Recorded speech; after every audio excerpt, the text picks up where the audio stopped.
so যিসকল ল'ৰা ছোৱালীয়ে মোৰ দৰে আসাম পুলিচৰ ৱেইট কৰি আছিলে আমাৰ সকলোৰে কাৰণে ভাল খবৰ যোৱাকালি মামাই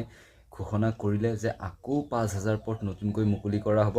5 তাৰিখ নাইবা 6 তাৰিখে মুকলি কৰা হ'ব সো আমি এতিয়াৰ পৰা আকৌ আগৰ দৰে ৰানিং কৰিব লাগিব আগৰ দৰে পঢ়িব লাগিব প্ৰথমতে আপোনালোকে ভিডিঅ'টো চাই লওক মামাই কি কৈছে আজি ঘৰত গৈ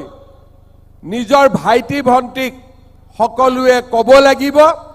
যে আজি আমি এপইণ্টমেণ্ট লৈ আহিলো আৰু অহা 2 দিনত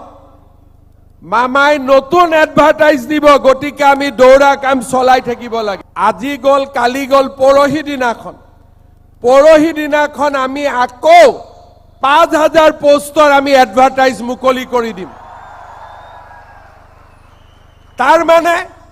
অসমত নিযুক্তি চলিয়ে থাকিব আজি আমি পালো ঘৰত গৈয়ে ভাইটিক কম যে আজিৰ পৰা তই দৌৰিব আৰম্ভ কৰ কাৰণ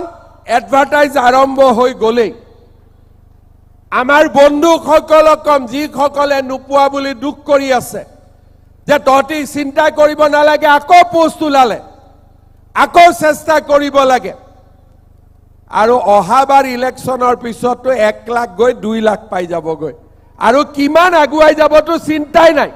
তো ভিডিঅ'টো চাই আপোনালোকে হেতু বুজি পালেই গতিকে এতিয়া আৰু ৰৈ থকা সময় নাই এতিয়া আমি অকল কষ্ট কৰিব লাগিব ৰানিং কৰিব লাগিব আপোনালোকৰ দৰে ময়ো এজন আসাম পুলিচৰে কেণ্ডিডেট হয় যোৱাবাৰ অকমান কিবা কাৰণে আৰু মানে ফিজিকেলত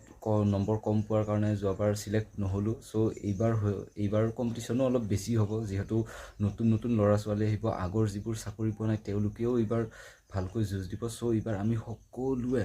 বহুত কষ্ট কৰিব লাগিব এইবাৰ চাকৰিটো যাতে আমি ল'ব পাৰোৱে সকলোকে মোৰ ফালৰ পৰা বহুত শুভেচ্ছা থাকিল অল দ্য বেষ্ট আৰু যদি আপোনালোকে মোৰ ভিডিঅ'টো ভাল পালে তেনেহলে লাইক শ্বেয়াৰ এণ্ড সাবস্ক্ৰাইব কৰিব থ্যাংক ইউ